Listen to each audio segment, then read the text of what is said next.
आज मैं आप लोगों के लिए एक कहानी लेकर आई हूँ। कहानी का शीर्षक है महिषासुर मर्दिनी और ये मार्कंडेय पुराण से ली गई है।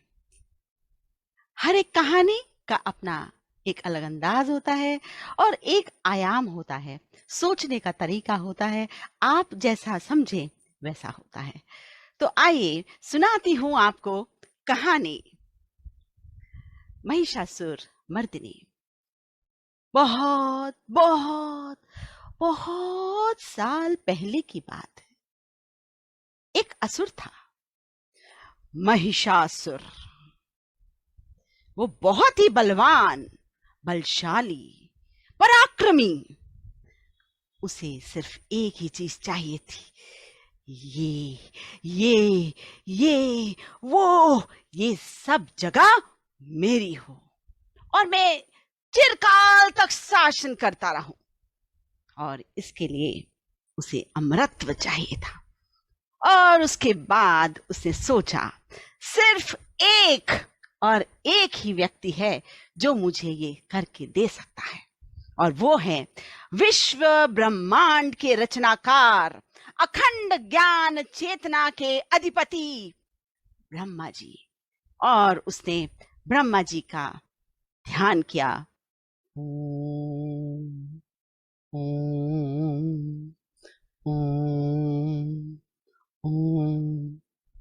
उसकी तपस्या को देखकर ब्रह्मा जी अत्यंत प्रसन्न हुए, हाजिर हुए, सामने खड़े हुए और बोले, वत्स, तुम्हें क्या चाहिए? मांगो, वर मांगो। ब्रह्मा जी, मैं चाहता हूं कि मैं अमर हो जाऊं। अमर हो जाओ? यानी यानी कि मैं मरना नहीं चाहता। आप मुझे अमरता का वरदान दीजिए। बड़े ही नादान हो तुम। इस जगत में जो भी आता है उसे जाना ही पड़ता है। अमर तो यहाँ कोई भी नहीं, मरना तो पड़ेगा ही। तो फिर एक काम कीजिए, मुझे ऐसा वरदान दीजिए कि मैं किसी पुरुष या किसी पशु के हाथों ना मारा जाऊं। ब्रह्मा जी ने सोचा और कहा, तथास्तु। ब्रह्मा जी ने तो आशीर्वाद दे दिया। और अब महिषासुर क्या करे क्या ना करे, उसे तो समझ आ गई थी कि अब उसे कोई मार नहीं सकता। उसका अहंकार बढ़ता ही गया और इसलिए उसने यहाँ वहां सब जगह अपने सैनिक भेजे। आक्रमण, आक्रमण! और देखते ही देखते चारों तरफ तबाही। सारी जनता त्राही त्राही करने लगी। सारी देवी देवता सभी ब्रह्मा विष्णु महेश के पास गए और बोले, हमें बचाइए, हर तरफ महिषासुर क्या कर रहा है ये देखिए। तीनों ने मिलकर सोचा क्या किया जाए। फिर तीनों ने क्रोध में आकर सबने अपनी अपनी शक्ति सामने रखी। ब्रह्मा, विष्णु और महेश तीनों ने मिलकर एक पुंज का निर्माण किया, शक्ति पुंज। इतना विशाल, इतना बड़ा कि चारों ओर उसकी दीप्ति फैल गई। चारों दिशाओं में उसका पूरा प्रकाश फैलने लगा और देखते ही देखते वो एक देवी का रूप ले ली, एक स्त्री का रूप जिसके 10 हाथ थे। अब ब्रह्मा जी ने उसे अपना कमंडल दिया, विष्णु ने अपना चक्र दिया और महेश ने उसे अपना त्रिशूल दिया। हिमवान ने शेर दिया, सूर्य ने अपनी ढाल, विश्वकर्मा ने अपने कवच और इंद्र ने वज्र दे दिया। और उसके बाद पूरी शक्ति के साथ वो दुर्गा कहलाई। और दुर्गा अब अपना त्रिशूल लेकर और शेर के ऊपर सवारी करती हुई चल पड़ी महिषासुर के वध के लिए। महिषासुर को पता लगा कि किसी स्त्री का सृजन किया गया है।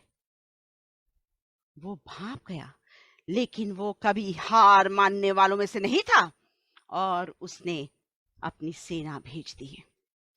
दुर्गा के सामने इतनी भयंकर सेना आती गई और कटती गई, सफाया होता गया। दुर्गा बिना रुके आगे और आगे और आगे बढ़ती गई। वो थमने वालों में से नहीं थी और अब सामने खड़ा था महिषासुर।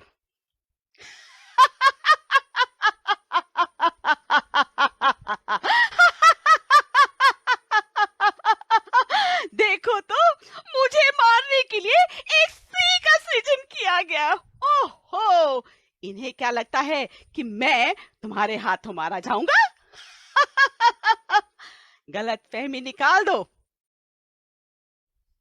महिषासुर, भूल रहे हो, तुम्हारी आंखों पर पट्टी बंधी है। तुम्हें नहीं दिखाई दे रहा कि काल तुम्हारे दरवाजे पर खड़ा है? आओ, युद्ध करो।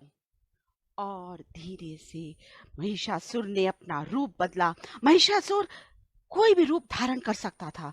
उसने सबसे पहले भैंसा का रूप धरा। उसे अपने खुरों से अपनी मिट्टी खोदी और दुर्गा की तरफ फेंका, लेकिन कोई असर नहीं हुआ। फिर उसने अपने सींगों से पहाड़ों को उछाला उसकी तरफ, लेकिन दुर्गा पर कोई असर नहीं हुआ। 9 दिनों तक इसी तरह दुर्गा और उसके बीच युद्ध होता रहा।